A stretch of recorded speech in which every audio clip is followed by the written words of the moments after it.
So this evening's theme of our Do Tell presentation is the tellers of tales. So a lot of these women, the women that we're presenting tonight and honoring, were either in the industry of radio or television, written word, columnists, and so forth, writers of books. They kind of wrote our history for us, and so we just wanted to honor them with that.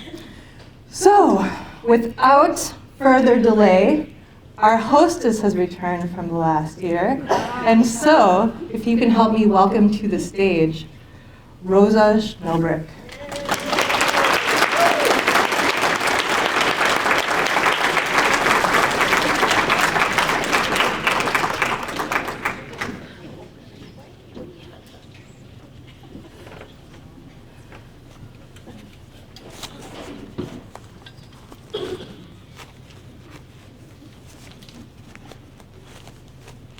Oh, there's so much in these newspapers. I had to bring them from the entire county. And a tablet, just in case there's a little more gossip taking place, Darla. Yeah. We know who can help. Excuse the white gloves, but Easter is clearly coming. And white gloves happen at Easter, but I thought maybe this would bring warm weather.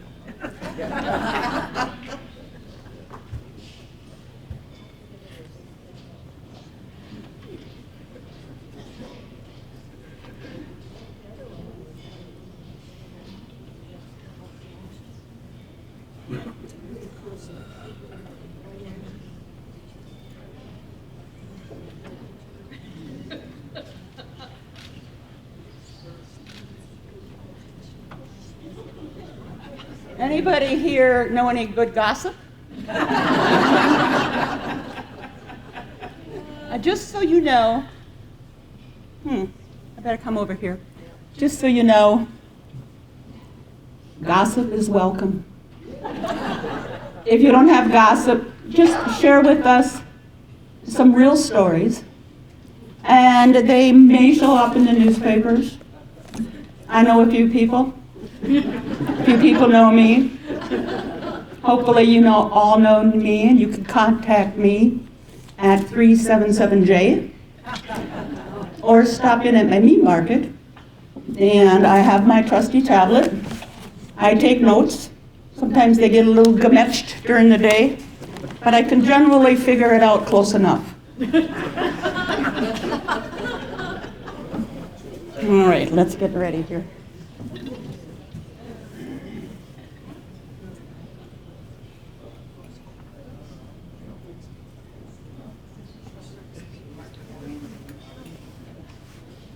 Not all of you know what I do for a living, do you?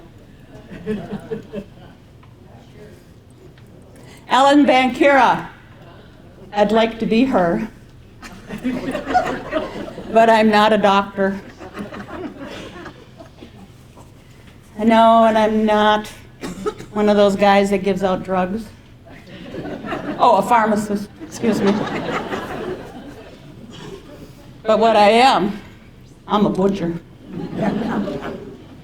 You know, I had, just in case you wonder who I'm supposed to look like, this is Rosa. I want you to know that Rosa is only carrying the messages tonight. She is not known as a gossip. She is an astute businesswoman. I had 3 meat shops in New Ulm on the main street. The last one I built with my own money, the mister was elsewhere. Anyway, 2 years before I died. Unfortunately, I didn't get to take the pleasure in having that new building on the corner of Minnesota Street and Center that some of you now might remember as the Subway that closed, or that isn't, but it was a meat market, and it was a thriving meat market. And there it was. Now I want you to notice something in this obituary. I don't know, can you read it? No? I don't know if I can read it either if I don't find the right day here. I want you to know that it refers to me as Mrs. F.A. Excuse me. Way back then I had a first name. And I was known forever and ever as Rosa Schnobrich. But Mrs. F.A. was proper. I was proper too, but anyway. And I did tell you about, in case you had any gossip, news, let me know, and I'm not responsible if you get a little grouchy about not appearing in the newspapers. After all, how do I know about things if you don't tell me? So remember that number. And the number was what? Oh, Darla remembers it. Oh, she probably wrote it. So where do we hear gossip? Well, she may look like she's not listening or trying to look like she's not. But perhaps she was. And then we know how it goes with the telephone from one to the other and how that story changes. Oh, the gossip must be real because I can't tell you how many images I could have downloaded. Like 2,397, and that was just of one particular category. So where would you hear about gossip? Coffee shop? In your kitchen? Men and women. Over the fence. Bridge club. Don't be shy about yelling it out. We've got, at the water cooler and out walking your dog. And the party line. And, remember the party line? The ones on our telephone line, and my brother's here, he could attest to it. When they gossiped, they spoke in German. We young ones didn't figure it out. The older brothers and sisters, perhaps. So, here you go. Anybody remember buying shoes this way? You didn't open the boxes yourself. They weren't available to you. You had your foot measured, and somebody helped your foot into the shoe. Now you might think they're just talking about shoes. Chances are they're talking about a whole lot more. Maybe the customer that was in there just prior, or maybe something that took place over the weekend. As an example, I got lots of newspapers here. I got to read this article to you. This one is a matter of money. Mr. Henry Black killed himself in German Park a while ago. And he left an insurance policy valued at $1,000, and he named Edna Fernhardt as his sole beneficiary. Tisk, tisk. A lodge officer contested paying out the policy on the grounds that Ms. Fernhardt was in no way related to Mr. Black and no way depended upon him. Wink, wink. I don't know how to wink, or I would, and I don't know how to tisk. Well, I can tisk. Okay. And so therefore, if she was not related or depended on him, she was not entitled to benefit from his death. In the decision handed down from St. Paul, the sons of Herman won the case. Really? What does this unmarried woman think? Remember, he killed himself. What does she think would happen? In his haste to get away from her, he must have forgotten to change his policy. Now, I want you to know, just in case you think these things have been made up, we have documentation of the original articles. The names and the places have been changed to... You are all so good, you are right. Now here's another article. Somebody's been sleeping on the job. Did you hear about those young juveniles? The ones, you know, that are coming out of establishments looking heavier when they're coming out than when they went in? Could it be that they are running their own side business, selling packs of cigarettes hidden in their jackets to their friends? Perhaps a night in the clinker would cure those minors. Okay, I think I'm going to move on to my next newspaper. I'm going to head over to Sleepy Eye, I believe. There we go. In Sleepy Eye, Sleepy Eye paper here. On Monday, Mrs. Green, age 75, fell victim to the grip. Ron, you're laughing. Do you know what the grip is? These are some true words. In case you don't know, Mrs. Green, was the housekeeper of Mr. Rubble.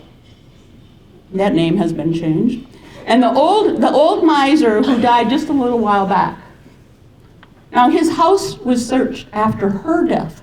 So obviously housekeepers lived with and in the home that they were keeping. Yeah. Okay, everybody says yes. See? New information for the younger set in the room.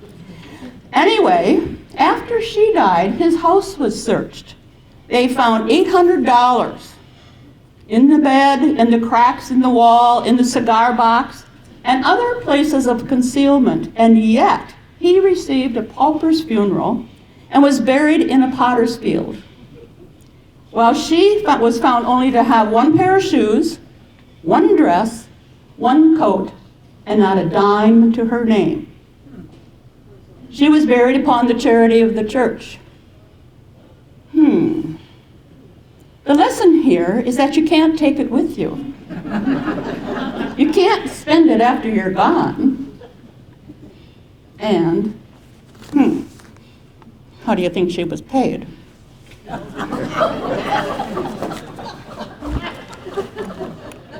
Just saying. Oh, for the crying out loud, here's another good one. Mrs. Elsa von Schmidt, this is Sleepy Eye now, was walking down the street the other day, and according to the article, she was admiring jewelry through the window in one of the downtown stores. And while doing so, she tripped and fell and injured herself.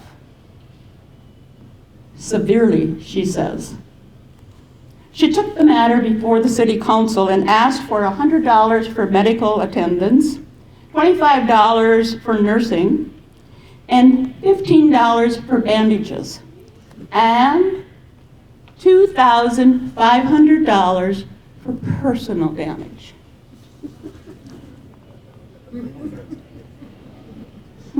Stumbled in front of people? Hurt your pride a little bit? The city attorney said the matter should be deferred. It should be deferred, and I agree, because the ladies from my 500 club say she tripped on her own long fur coat. Get it? Deferred. Now, another place of gossip might be in the workplace. And here's the inside of a millinery shop in Sleepy Eye. Oh, I better stop telling stories and reading articles, because here comes Elizabeth Scobie.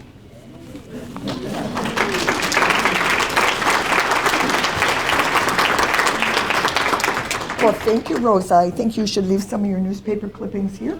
I love my. Well, as Rosa said, my name is Elizabeth Scobie, and I am from Sleepy Eye. I'm not originally from Sleepy Eye, however. I was born in Chicago, And my father. Oh. Can you hear now? Yes. Okay. I'm not originally from Sleepy Eye. I actually was born in Chicago. And my father was a photographer, well known. And shortly after I was born, he picked up his family and we moved to Minneapolis. And from Minneapolis, my father was attending a convention for photography, and he ran into Mr. Bangs, who owned the studio, the photography studio in Sleepy Eye. And Mr. Bangs said he was just ready to retire, and he thought my dad would be a perfect fit for Sleepy Eye. So off we went to Sleepy Eye, and that's how we ended up there. Our studio was the Bangs studio was now the Scobie studio. And the Scobie studio, it was right on Main Street in Sleepy Eye. We actually lived in the back of the store, and it was just a perfect fit for us when we moved there. There were people that would stop daily and welcome us to town. And pretty soon, my dad was so involved in the community, I think every organization that Sleepy Eye had to offer, he was a member of. And my mother, well, she was the organist of the church. And any organization with the church, there was my mother. Well, the photography shop went along really well. Things were going really good. And then my father passed away very unexpectedly in '47. Well, what do? The photography shop just isn't the same without Dad there. And so we sold it. And shortly thereafter, Bob Christensen, who was the editor of the Ulm Journal, got a hold of me and he said, Elizabeth, would you consider being the correspondent for the Ulm Journal? And I thought, oh, what an opportunity. But I really don't know anything about journalism. But I thought, well, I have nothing to lose, so off I went, told Bob I would take the job.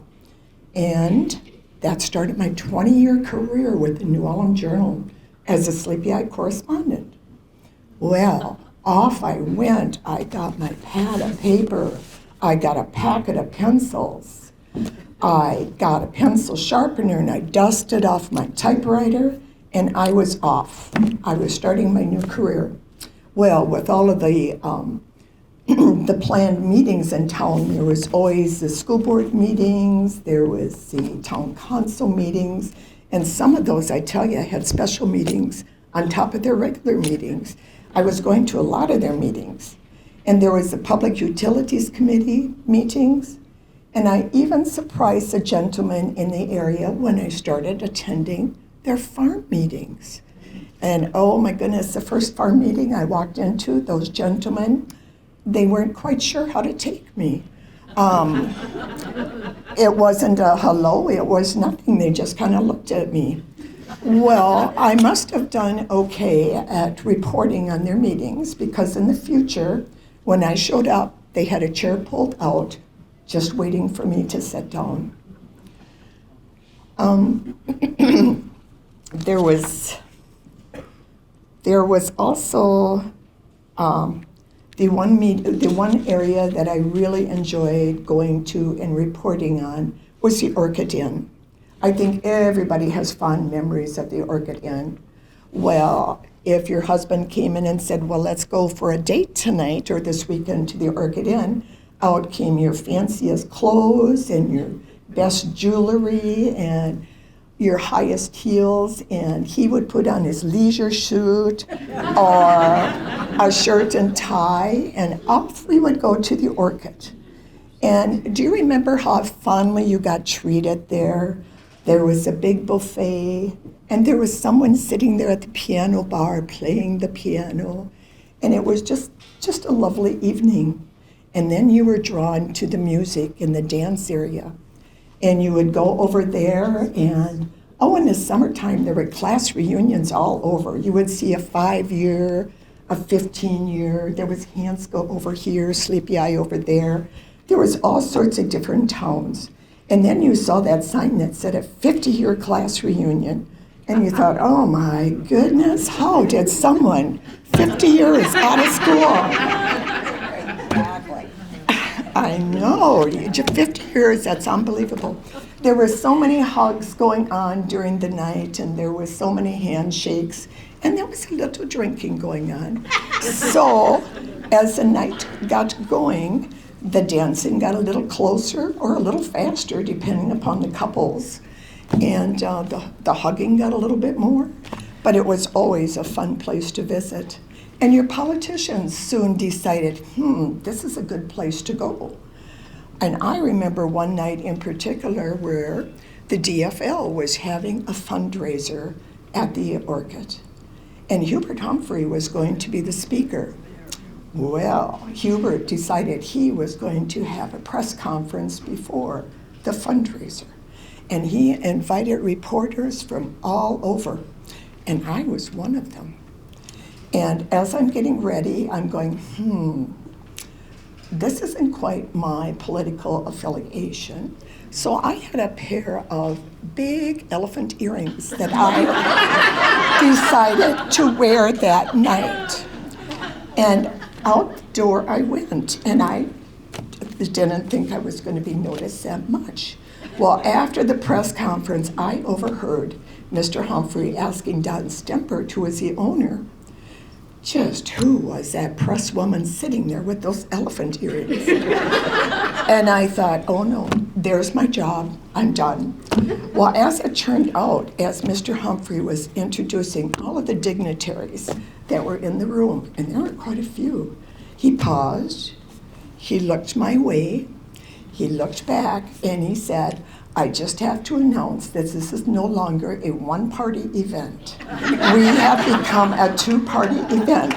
There sits Elizabeth with her elephant earrings. Well, note to myself, elephant earrings are very obvious. Right now, I am a correspondent for the Sleepy Eye paper. I have a column that I write, and it's called My Sleepy Eye. And in this column, I have little bits of information on what's going on in the community. Not as much as Rosa had, but I have little bits of what's going on. And I also, every once in a while, if there's something political floating around in the air, I feel my readers should be knowing my opinion of what's been going on. I will throw in a recipe in my column once in a while. And the thing that I love to do is talk about history. I like to talk about things that have gone by in years past. Well, here's a copy of my latest article. It was Remember Dr. Cordell of Iberia. Well, he had a great niece of his that had stopped in town, and she had been told that he had been a doctor in our area. So I put the plea out there in the paper. I'm not sure if I'll get a whole lot of information about Dr. Cordell, but I'm sure I will about Iberia or some of the other doctors, and it'll be just good feed for my next stories. There is, because there is so much feedback on the history, I decided that I was going to put everything that I had, all of the knowledge that I gathered from when people stopped into my dad's photography shop through all the years of me being a journalist, and I put it in a book.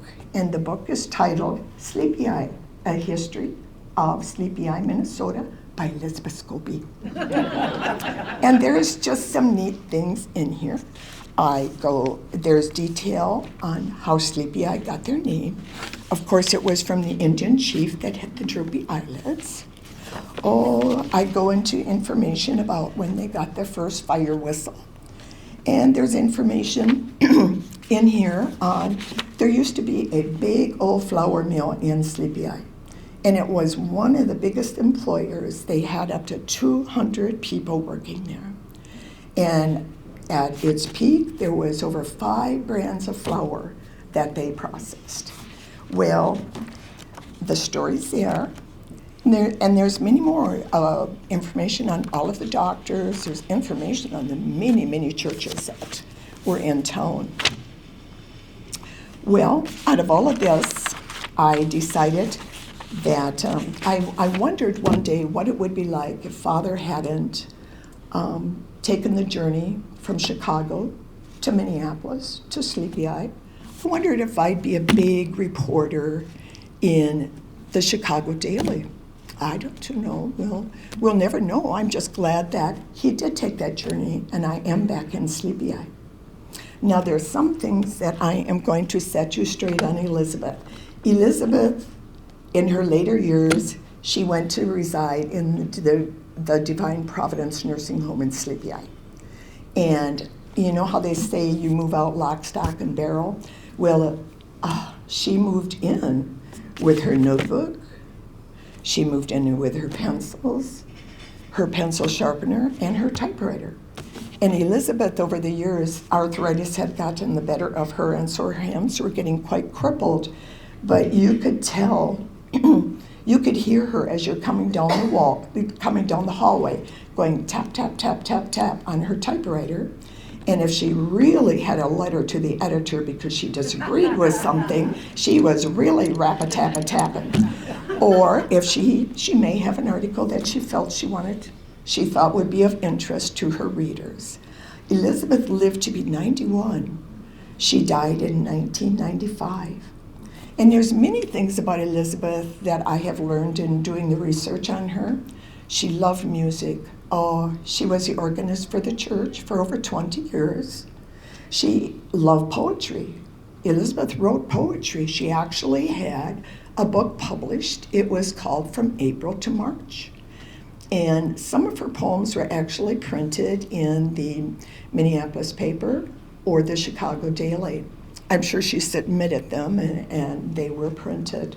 Elizabeth actually was well educated. After graduating from high school, she went to college at Winona at St. Teresa's. And from there, she went and she taught school in Montana. And believe it or not, she was a Latin and French teacher. I never dreamt. Well, after she moved back to Sleepy Eye, it wasn't unusual to see you having Elizabeth tutoring. She loved to help other people, and when there were students that had fallen behind a little bit, they were always referred to Elizabeth, and Elizabeth was more than willing to help them. Elizabeth was a big supporter of the American Red Cross. During the war, Elizabeth sat and crocheted many hats that had the ear flappers and the chin straps, and they, through the Red Cross program, were sent to the servicemen to wear under their helmets for extra warmth. I can't tell you how many of those that she crocheted. Elizabeth also, when Brown County was establishing their civil defense program, remember years ago when they came out and they talked to some of the rural people about, oh, if we get bombed, you need to have a bomb shelter. And they had designs for us, and they had lists of, gee, what we should be putting into our bomb shelters. Well, Elizabeth was a big supporter of this program. There's so many more things about Elizabeth that I could tell. She was such a energetic person. She was involved in so many things. And I would say that, yeah, Elizabeth was a notable woman of Brown County. Rosa, I'm going to turn it back to you.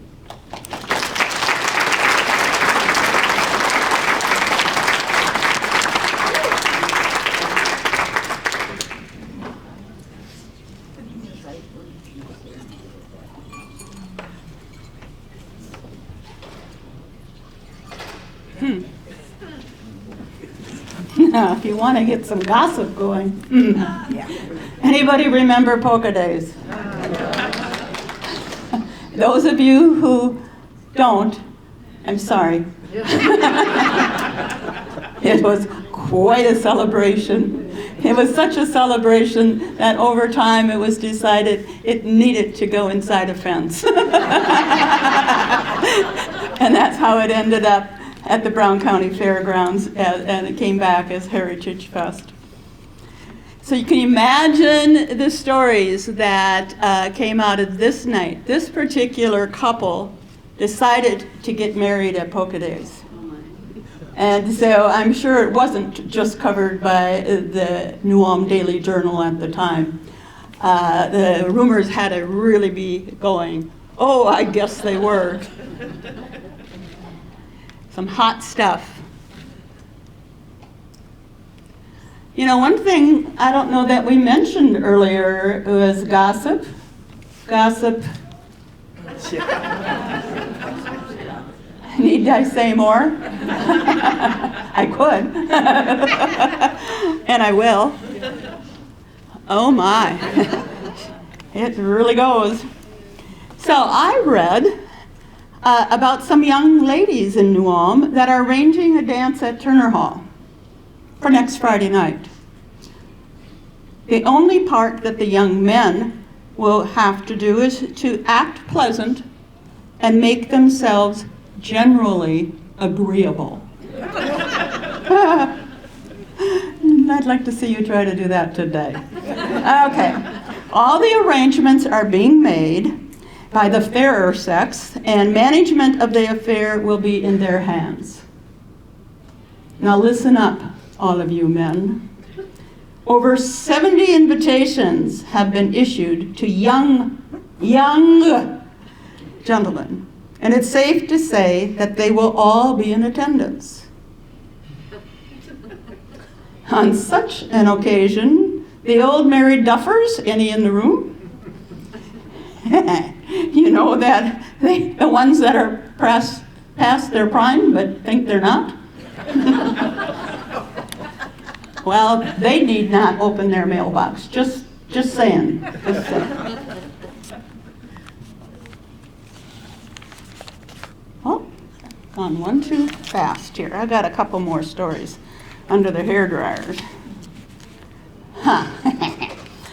All right.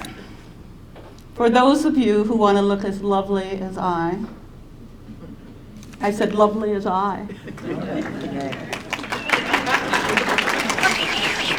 don't know how to whistle, or I would. If you want your hair to look as good as mine does, I'll tell you my secret. And don't let it out of this room. You don't need to go to an expensive shop or salon and make them rich when you can do it yourself. You can use a very simple method. Use common garden sage. Are you writing this down, anybody? Or do you have good memories? And you brew it with heavy tea with some sulfur added to it. It will turn gray and faded hair into beautifully dark and shiny hair. You must have tried it. Now, some ladies talk about the guilt that goes with coloring one's hair. While wispy gray and faded is not sinful, we all like to retain a bit of our youth, and part of that is coloring our hair. And by using this method of darkening your hair, it cannot be detected. Your nosy neighbors won't know, and they won't be able to tattle on you to your minister.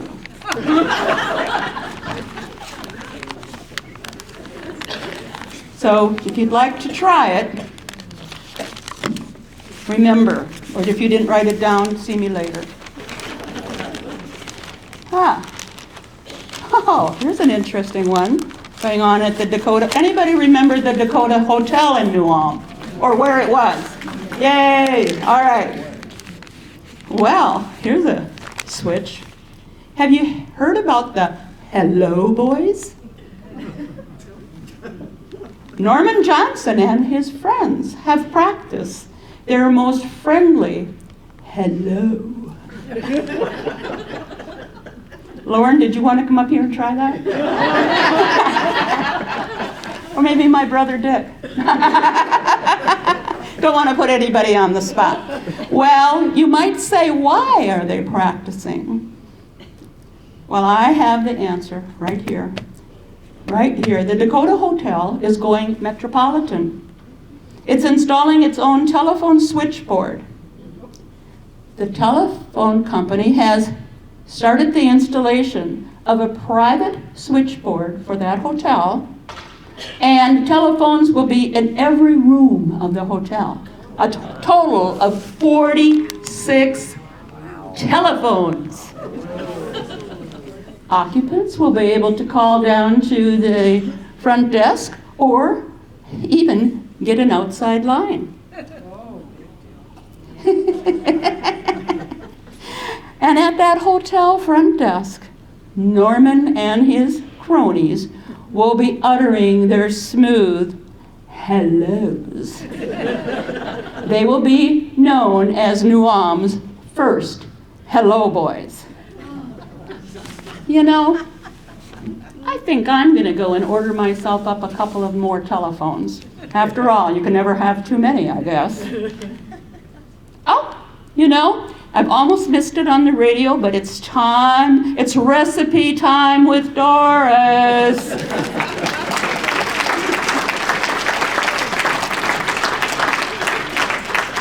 Thank you, Rosa. Oh, Doris. Everybody is waiting.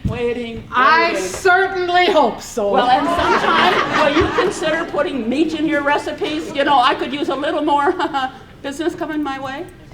I think I have a recipe tonight that you'll be very happy with. Oh, boy. And same with all you Germans out there, too. Okay. Hello and good evening to all of you. Now this is what I look like. You only hear my voice on the radio. So, and if you don't know who I am, I'm Doris Aufderheide. Well, Rosa showed a picture of that dance. Well, I have some information about that, because that was a good example of a newsworthy story that went on here in New Ulm. It was 1956, and we were celebrating our polka days. And New Ulm, of course, is known as the polka capital of the nation. So it was Jane Nelson, who was 20 years old, and she was from Hopkins, Minnesota. And David Mayer was 24, and he was from Wayzata.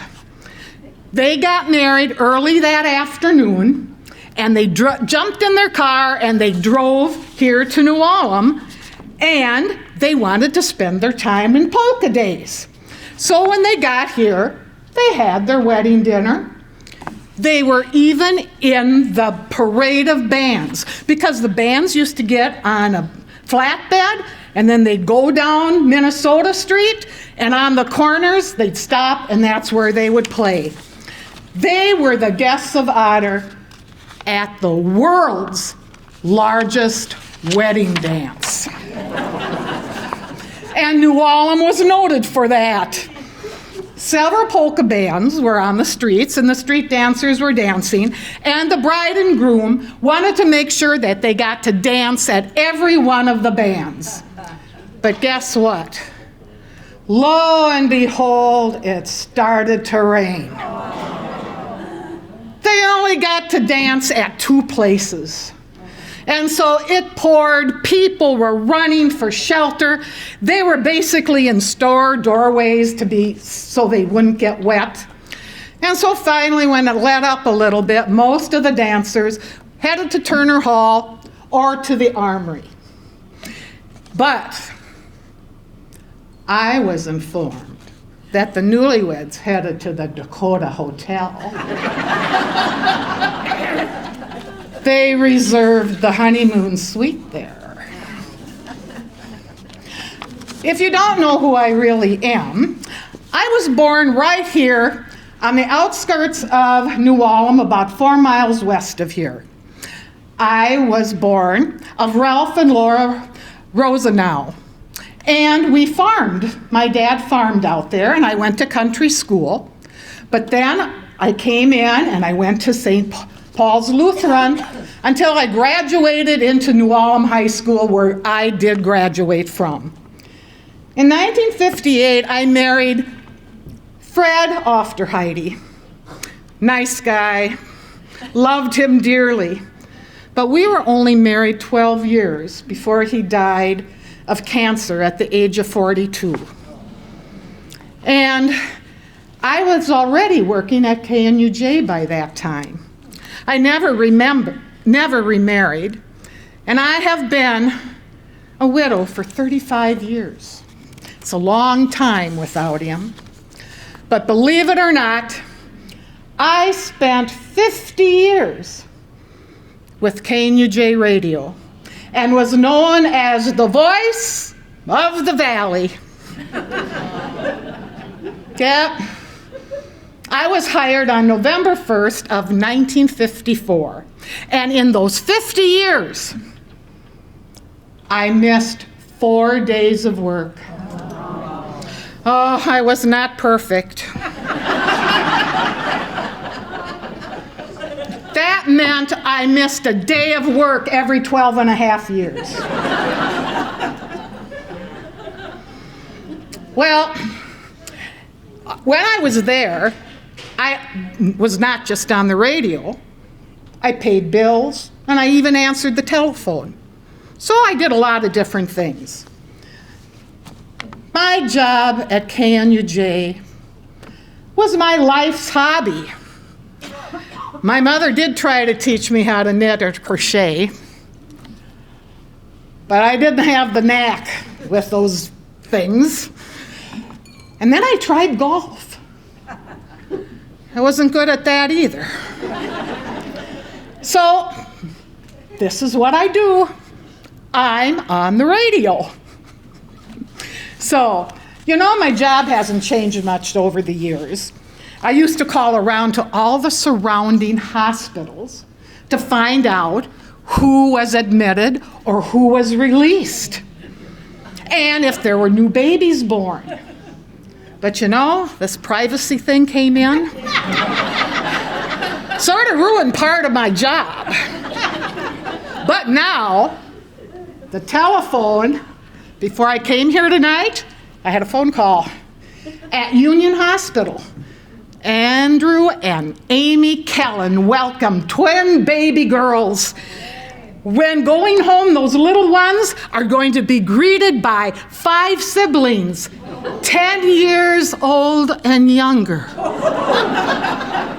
My, that'll be a busy household. And I would also announce showers, both baby and wedding. And by the way, I was told that Patty M. is going to be the future bride of Brad Dolan's. And they will be having a bridal shower here in New Ulm this coming Saturday at the home of her future mother-in-law. Well, that's a good thing. They must be getting along pretty good. Patty and Brad will be married April 22nd at Lind, Minnesota. Community events was also another thing that I did. And so I looked back at one of the things I did announce, and the annual Sleepy Eye Drum and Bugle Corps dance is going to be held next Friday at no other place but the Orchid Inn Ballroom in Sleepy Eye. It'll be from 8 to 12. Music by Whoopie John. There'll be no booths, reservations, so first come, first served, and if you don't get one, don't blame me. And I had a phone call the other day too, and it was from the Darfur Sportsman's Club. They said, please remind people to write down the last Saturday of April. That is going to be their annual smelt feed in Darfur, Minnesota. Well, I said, well, can you tell me a little bit more information about that? Well, I got a little bit more information. Do you know those guys go up to Duluth and they catch those little fish as they're swimming in? They clean them, they take out their innards, but when they go back to Darfur, they have an old standalone Maytag washing machine. They throw them in, swish them around, And they get as clean as can be before they go into your beer batter to make those delicious fried smelt for you. So next time you have a smelt, just think of all the work that went in that to make that. Well, I never attended broadcasting school, but on October 30th of 2004, I was given the honor of being inducted to the Pavic Museum Broadcasting Hall of Fame. Oh, thank you, thank you, thank you. My presenter was Roger Erickson, and I know you remember him of WCCO fame. And you know where he came from? Winthrop up here. So he introduced me and gave me the award. Well, I remember he was making an introduction, and he commented that he was the guy who gave school closings.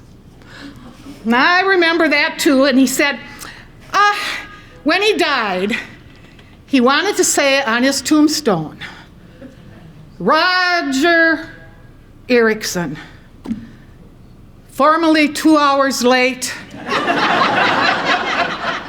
now closed.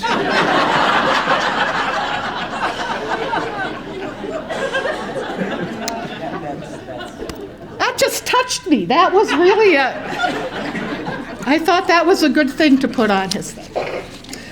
But it seems, you know what the most popular part of my show was? Doris's recipe show.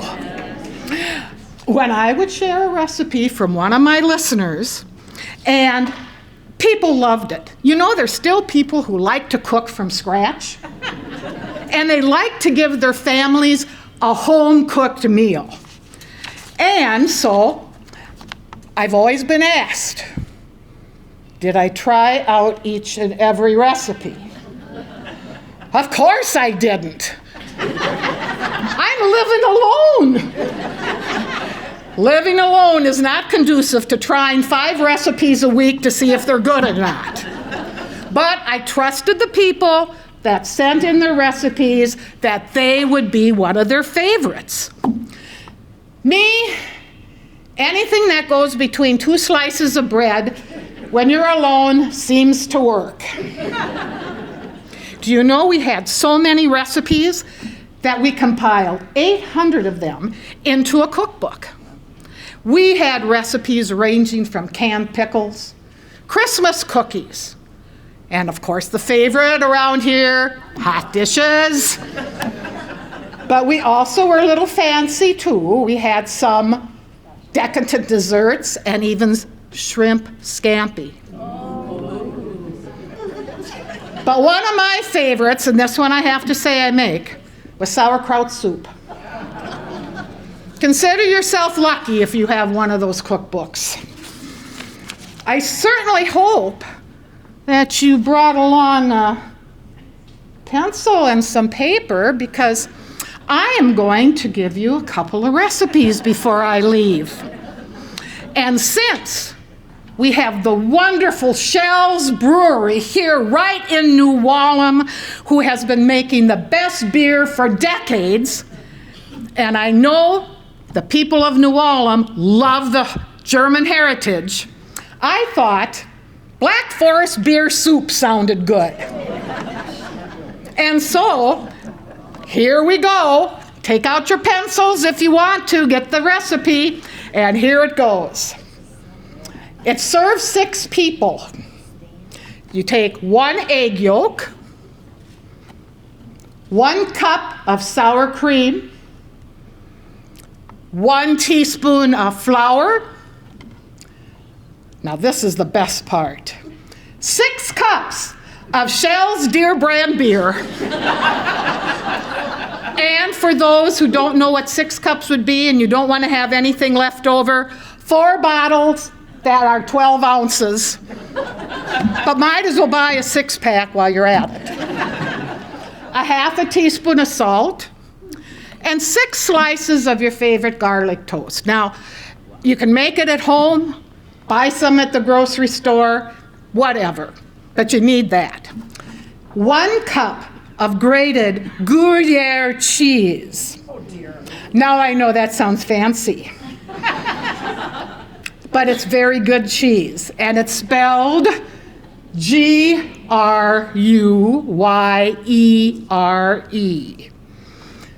And then the last thing is a dash of cayenne pepper.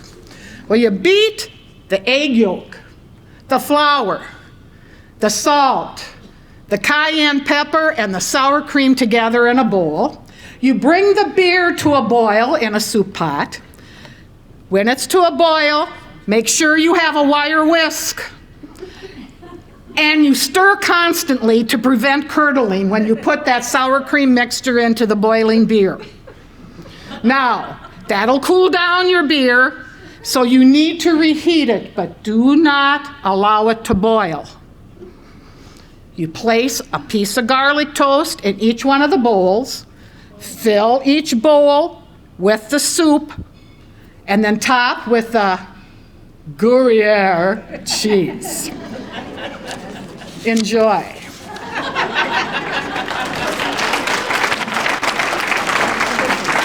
Thank you, everyone. Unless you'd like to have the sauerkraut soup recipe. But I'll be here most of the evening, so if you want to take a look at it, come over and see me.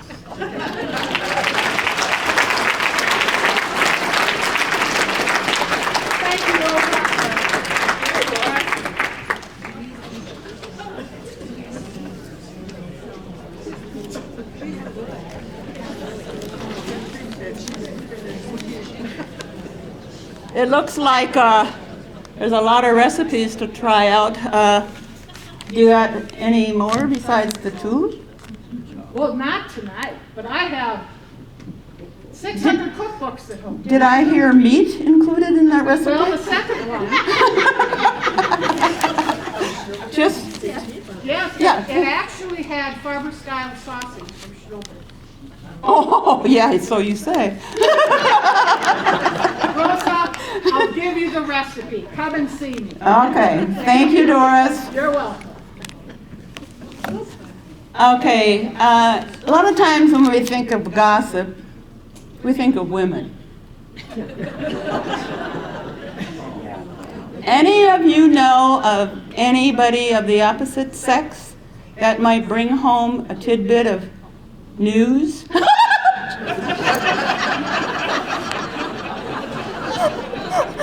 I don't think he noticed. But he was being pointed at. Anyway.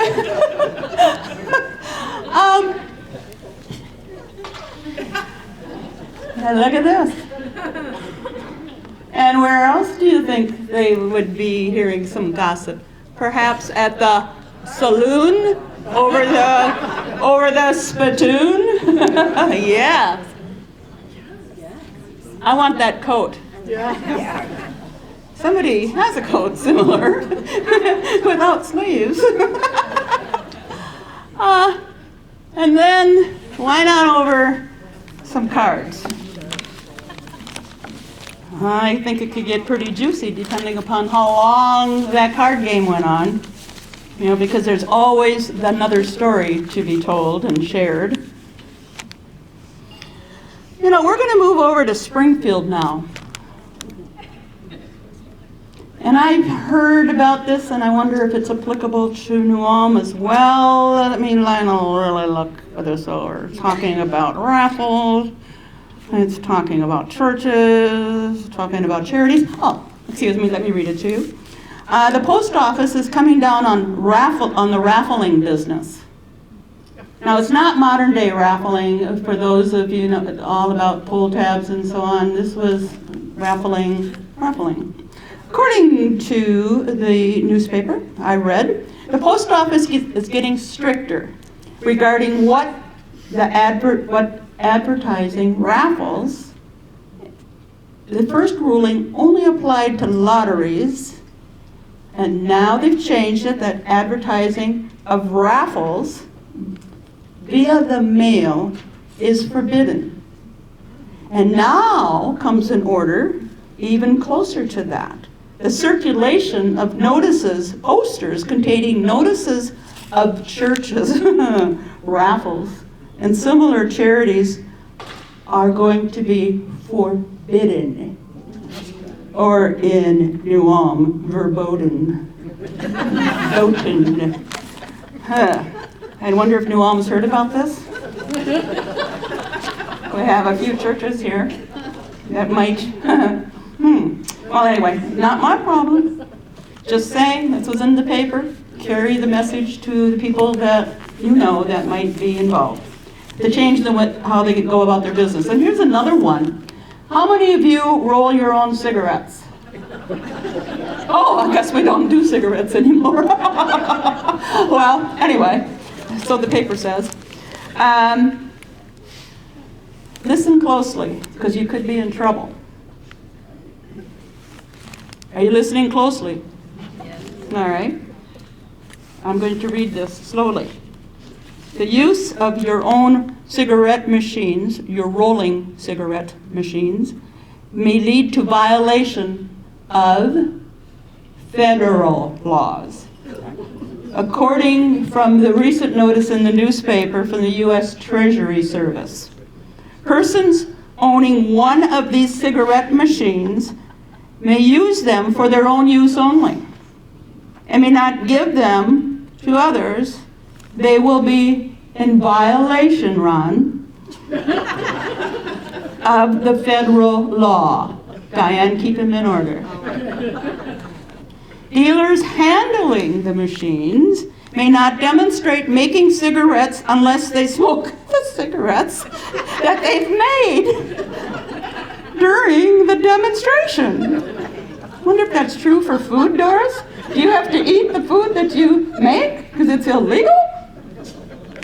I hope not. Oh, but if you make cigarettes and you have to smoke all the ones that you make, can you imagine being at the Brown County Fair and somebody's there demonstrating cigarette machines? Oh my. Consider yourselves warned if you have one of those cigarette machines. But I'm thinking, if somebody bellies up next to you and wants to bum a cigarette, are you going to go to federal jail? Prison, I guess is what they call them? To be determined.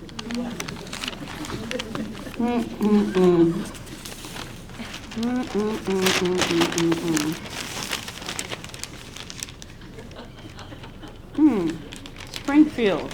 Anybody here from Springfield, by the way? Anybody at all? Hold those hands up high and be proud. And from the West, yay! I hope you were listening. Take that story back home. I've got one more for you. Fred Benson, the manager of the Springfield Farmers Elevator, and Mrs. Bertha Henson of Sleepy Eye were married at the St. Mary's Catholic Church this past weekend. Mrs. Hensel has been Mr. Benson's housekeeper. Here we go again. Oh my, since last spring.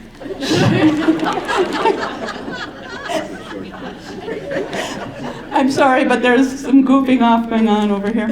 She is finally receiving payment, wink, wink, for all of her hard work. You know, I'm done reading this paper. Barb Dorn is here to share some stories about her experiences in the media. So, Barb, you want to come and share your stories with us? There she comes.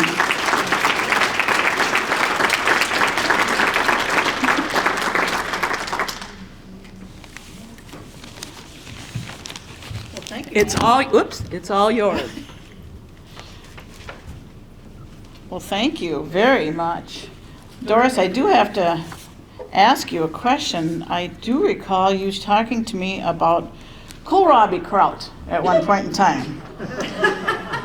And you told me that was the best way to eat it, was as kohlrabi kraut, and it didn't convince me. But then you haven't tried it. Oh, yes, I have. Doris's own, to be honest with you. Good evening, everyone. I'm Barb Dorn. How's everybody tonight? Wow, there's a lot of people out here. This is great. So, I am from Springfield, but I was not originally from Springfield. I was born in Columbus, Ohio on March 3rd in 1924. I attended North High School, and then I went on to Ohio State University. But after 2 years in college, I enlisted in the United States Navy in 1944. I was a link instrument trainer instructor. And that helped to train the naval aviators using the link celestial navigation training during World War II. I was discharged in 1946, and I returned to Columbus, Ohio, where I then married my husband of 63 years, Neil Dorn. And he had also been recently discharged also from the Army. So we both finished college there in Ohio, and I graduated with a BS in Business Administration. So then we moved on to Ironton, Ohio. Neil was the assistant manager of the Carlisle Tile Company.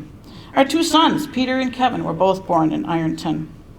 However, on a cold, dreary day in November of 1959, Neil and I, with our two sons, Peter, who was 7, and Kevin, who was 3, drove into the small community of Springfield, Minnesota. Now, Neil had been hired by Oaks Brick and Tile Company as the new plant manager. We moved into the old Oaks red brick house that was actually located at the brick plant, and we lived there until the spring of 1960. That time, we moved into a home on Range Road, which is on the west side of Springfield, across from the Grass Strip Airport. Now, one thing I do remember, I did bring to the community of Springfield, besides myself and my kids and my husband, was something that they had never had before: cocktail parties. It was great to know that I could share something new with all of my new friends.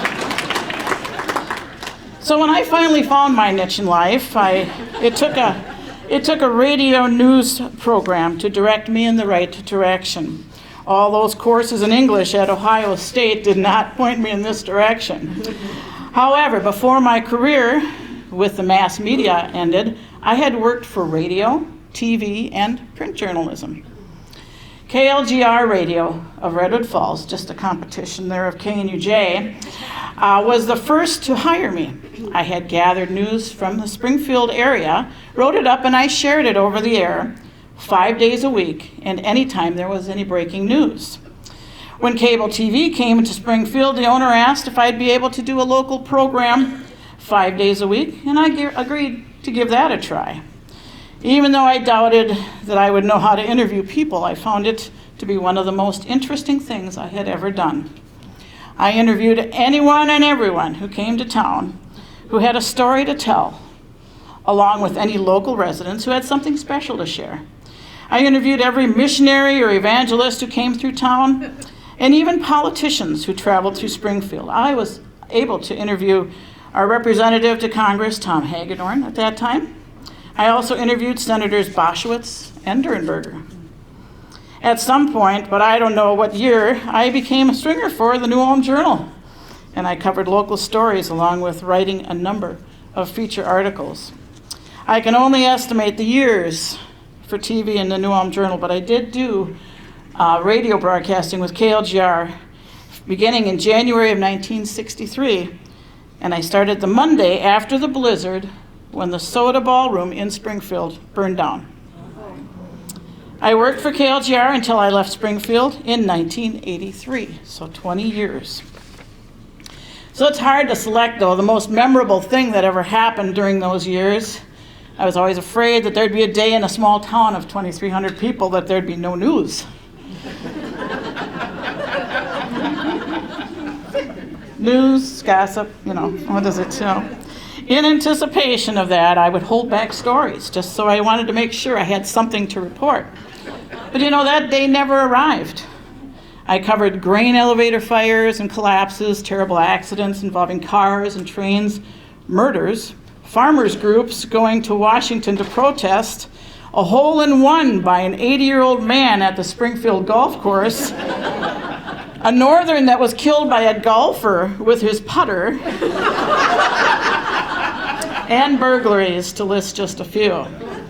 But the one I like to talk about the most is the one morning when there was not much to report on. I was telling about how, with this tremendous harvest we had that year, they were piling the grain in the streets.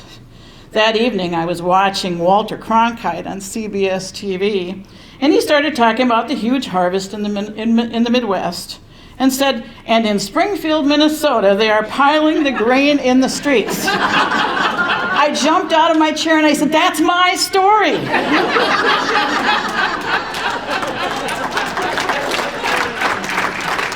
So, excuse me, my work helped me in my life because I knew just about everything that was going on in town. I worked for 14 of those years as executive secretary of the Chamber of Commerce. And knowing what was going on in town helped me out there, of course, which led me to a variety of different civic activities. Some of those activities were being president of the board of the trustees of the Springfield Public Library. And I also served at the Springfield Board of Education for 8 years. In fact, I was the first woman who was on there. So I was also a member of the Springfield Centennial Committee that headed the planning and the arrangements for the Springfield Centennial Celebration, which was in June of 1981. In 1983, my husband Neil retired. We moved to Cape Coral, Florida, where we spent the next 24 years. In 2008, we moved on to Fort Myers, Florida, in Grand Court, and that's where my husband died in 2009. In 2011, I moved to the Allenwood Senior Community in South Burlington, Vermont, which was near my one son and his family. And I enjoyed playing bridge several times a week. Now, my oldest son, Peter, lives in West Des Moines, Iowa, and my son, Kevin, lives in Essex Junction, Vermont, with his wife, Kathy. And I have 3 granddaughters, Stephanie, Taylor, and Emily. I've enjoyed a really long, productive life. And I was even able to talk to my granddaughter last night, Taylor, just last night, and we reminisced a little bit. And that was just a fantastic phone call. She lives in Washington now. So I thank you very much, and I appreciate spending some time with you. I hope you guys have a great evening.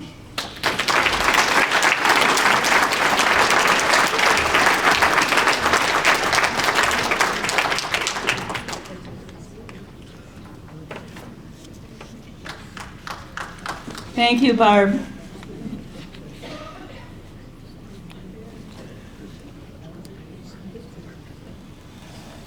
Anybody ever got hung up in a grocery store on a good story? Try my meat market. It's just as good. Now, we were talking about this story. We're back in New Ulm.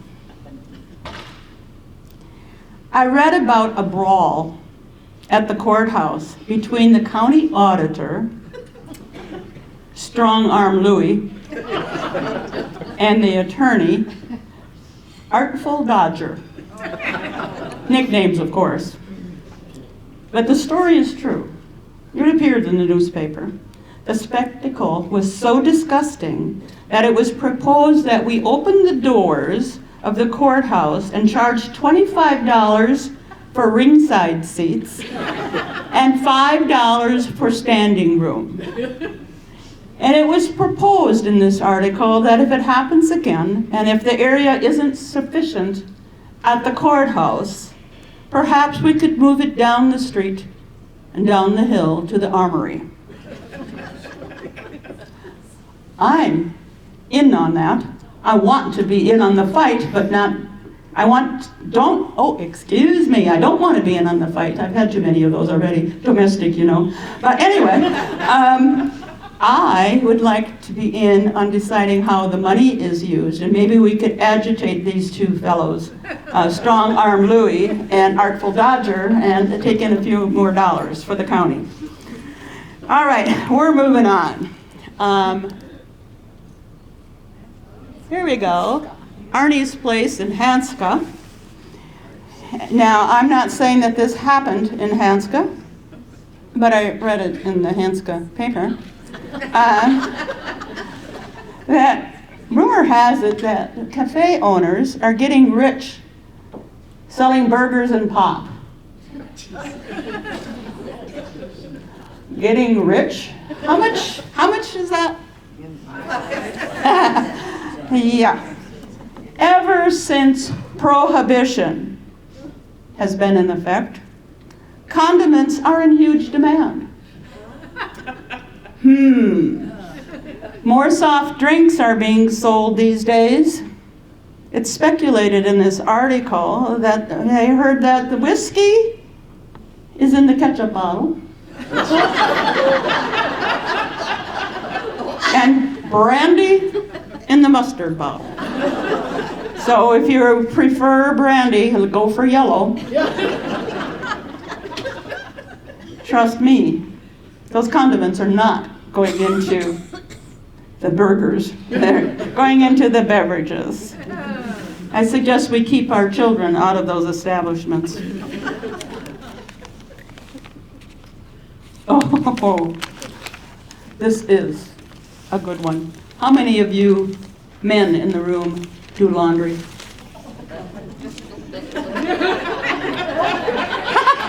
Don't be sheepish about it. Laundry's a good thing. You want clean clothes, you better know how to do your laundry. Okay.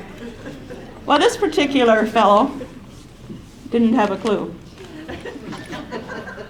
Well, first of all, you get a little bit more gossip here, trying out that new washer machine, talking about whether or not, they're the only ones that get to have one of those, or maybe that rich lady that they all don't like might have one too.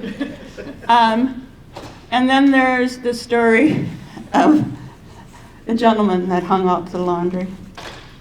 Did you hear about poor Adeline Edelman, the mother of 5, and now she has a newborn baby? It must be funny already. She guesses what's coming. So anyway, they had an awful lot of laundry, and her husband said, dear, before I go off to work, I'll help you with this. So she washed the laundry, and he hung the laundry out. She took a little nap, tended to the children, and later that afternoon, she went out to take her laundry off of the line.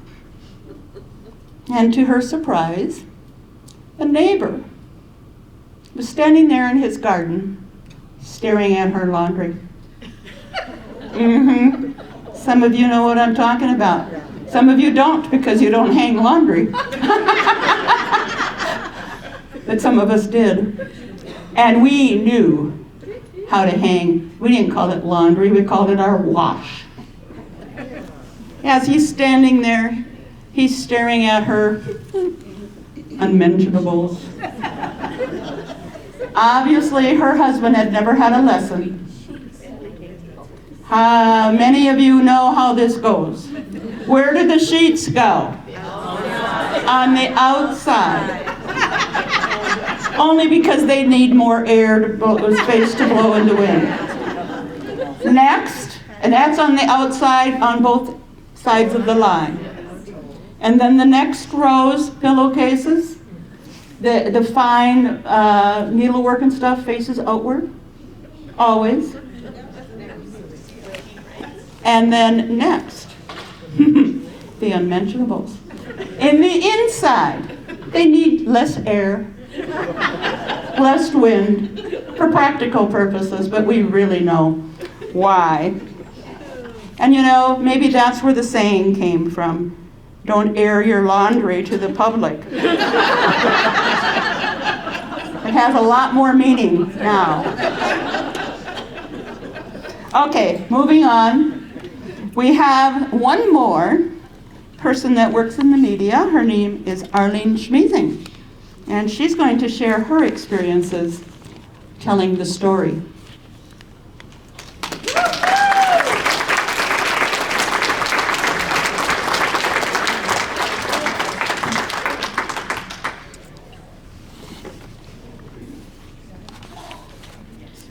what a nice room full of people. You're smiling, you must be from Hanska. Yes, my name is Arline. I was born July 22nd of 1923. And I was born in a little unincorporated village by the name of Sveda.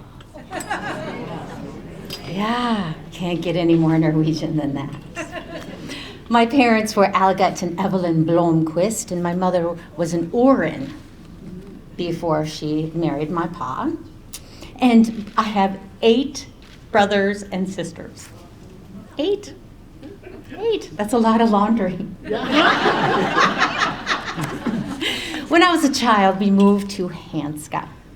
And we were fortunate because we got to move into the home that Niels and Nora Oren, my mom's parents, built. They built that home, and it's just a little bit ways from the park.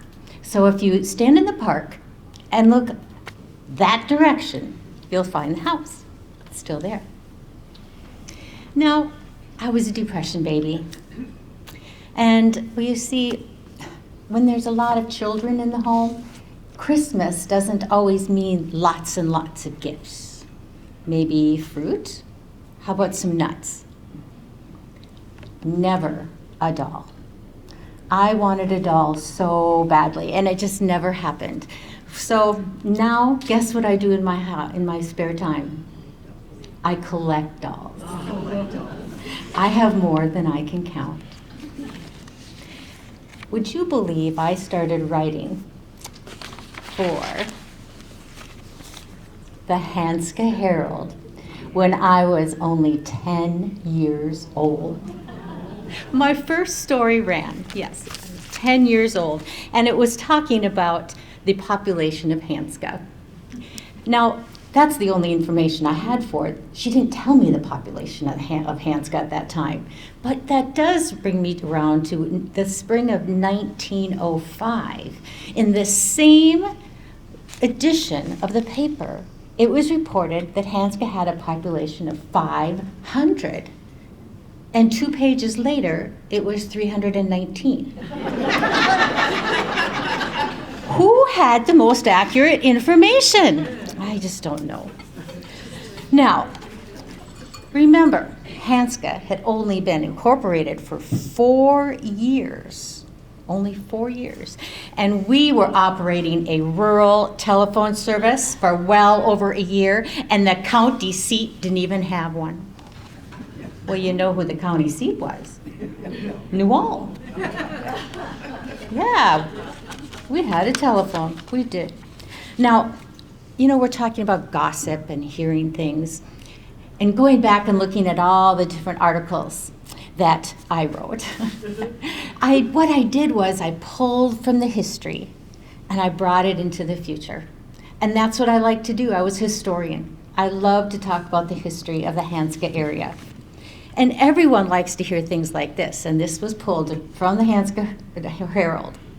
Masters Willie and Theodore Greenholtz went to New Ulm by train Monday morning and returned on the 12:55 passenger train with a large watermelon purchased at the county seat. Great was their joy when they partook of the excellent melon with their brothers and parents.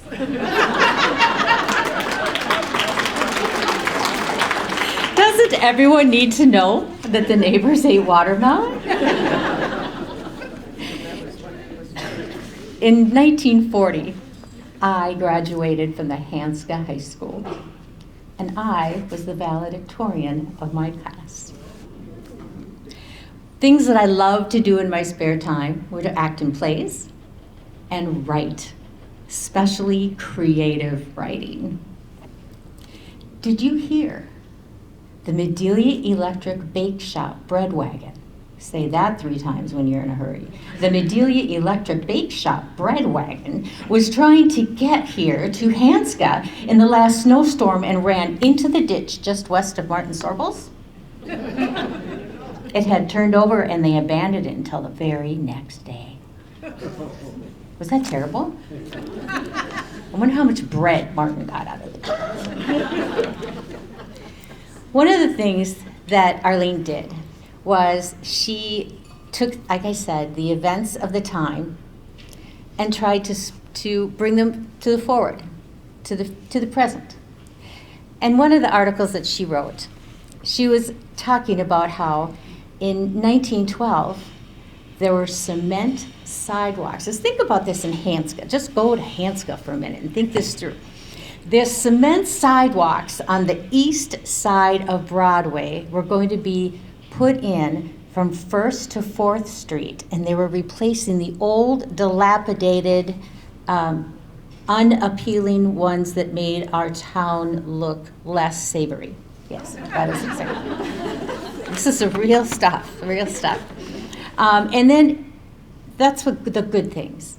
But as we all know in news, some things are better than others. In 1913, their school burned down. It was struck by lightning, and it was a threat. And this was kind of interesting. Now, that's rather interesting, I think. It was a threat to the entire town because they couldn't get the fire engine started. And then when it got to the fire, there was a hole in the hose. Important to know, important to know. And then there was that booze situation in Searles. Yes. Booze, too much booze. And you know what happened? 4 boys were arrested, and it took the sheriff and 4 New Ulm police officers to bring them in. Disgraceful. January 8th, 1944, I married my soulmate, my childhood sweetheart, Virgil Schmiesing. We were married for over 71 years. Married in 1944 and married all the way until he passed in 2015. Pretty amazing, right? Yeah. We moved to the Schmiesing farm, and that was 7 miles west of Hanska, and we were blessed with 9 children. I sewed, I gardened, I canned, and I was really involved in my children's activities. I was very proud to be a mom. I was very proud to be their mother. And I put everything I had into raising my children. And I'm proud to say that every one of my children valued education as much as we did, and every one of them got a college education. Yeah. Now, I'm pausing for a second.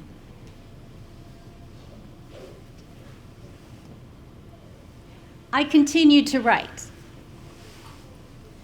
from the time I was 10 years old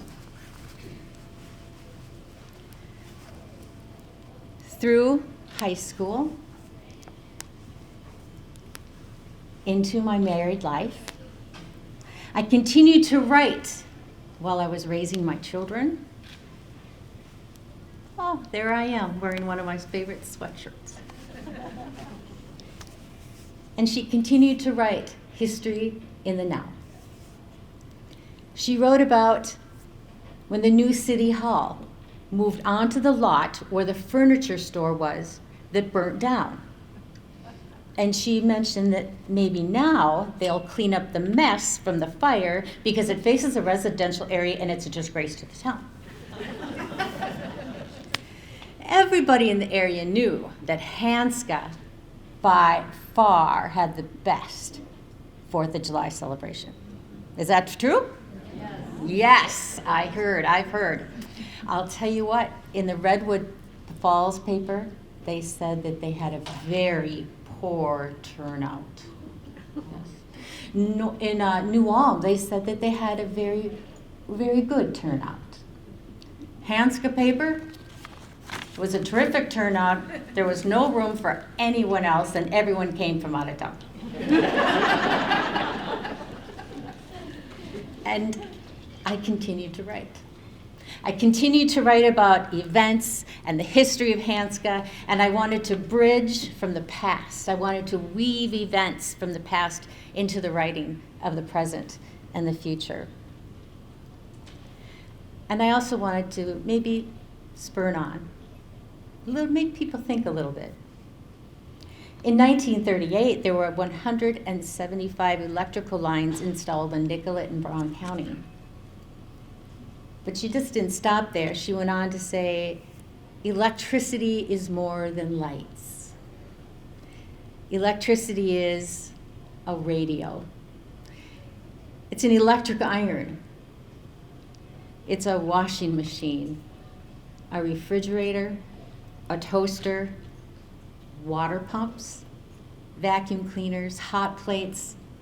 Electricity opened up the lives of a lot of people. So it's more than just flipping a switch. It was all the conveniences that came with it. She was a strong believer in education. She was on the school board. She was a 4-H leader. She was a local and county leader. And she won a leadership award, and she had a trip to Washington, D.C., representing Hanska. She was an avid historian and writer. She wrote with the Hanska Herald from the time she was 10 all the way to the end. She had columns, one named the Orrin Odyssey on behalf of her mother's family. She had one called The Hanska's Beginnings, and she had one entitled Hanska History and Hearsay. I like that one. She filled numerous 3-ring binders. I think they were pictured in one of the pictures. Numerous 3-ring binders, because she journaled every single day without fail. Can you imagine to be one of her 9 children and to be able to go back and read those journals? It's amazing. It's a whole life of wonderfulness. She wrote numerous books, numerous histories of the area, including the Nora Church History, of which she was a very, very avid member. She wrote the early Hanska history. She was fascinated with family and genealogy history. And way back, she won the Brown County Historical Society Award for her research, writings, and leadership. Words were her music. I'm going to repeat that because that just resonates. Words were her music. Hanska's musical heritage was her greatest work, and it wasn't anything about music. It was a collection of histories and stories from the Hanska area. I've been trying for 2 weeks to get to the museum to read a part of that, and I never did make it. One too many meetings this week. Again, she continued to journal daily. She started writing with the Hanska Herald again after the tornado in 1998. We all remember that. It destroyed all of their outbuildings, their barns, and all of their trees on the Schmiesing farm site. And it was after that event she took up her pencil and her typewriter, and she started writing for the Hanska Herald again. She wanted to share the experience of that with everyone. She wanted to talk to the people who also experienced that 1998 devastation. And she used the paper to be their voice. She had an amazing memory. She had the capacity to find interest in all of life. I mentioned that Virgil died in 2015, and yet she continued to write. She had this ability to laugh even when things would get pretty tough. She loved her flowers. Petunias, pansies, and hollyhocks were her favorites. And her biggest aspiration was to be a role model for her 9 children, and she was, because she was loved and respected every day of her life by her 9 children. She was a sharp and intelligent conversationalist. You could even get her going on politics, and she could hold her own. She was well loved, and she was a much admired woman, and she brought so much to the Hanska area. Her heart was with Hanska. after her heart was with Virgil. Thank you for listening to my story.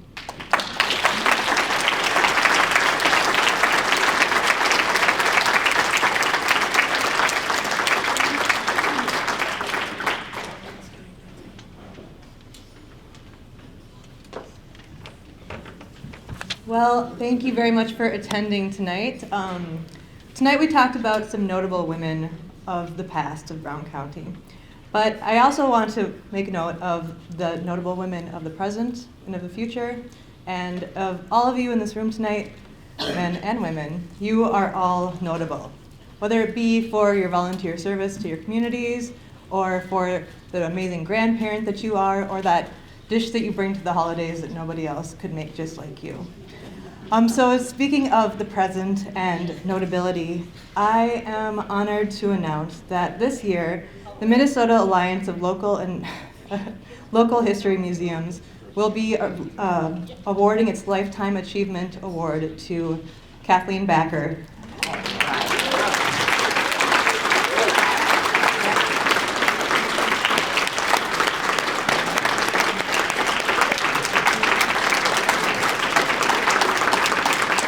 This award will be given on April 27th at their annual conference for her substantial contribution to the local history community in Minnesota. And so we thank you. Thank you for your past service to history. Thank you to your present service and to the future things that you have yet to do and inspire in all of us. So thank you. And I guess we're going to go on to the door prize drawing again, but again, thank you again for the presenters tonight. I'm getting a little emotional here. To Kathleen again and her Lifetime Achievement Award.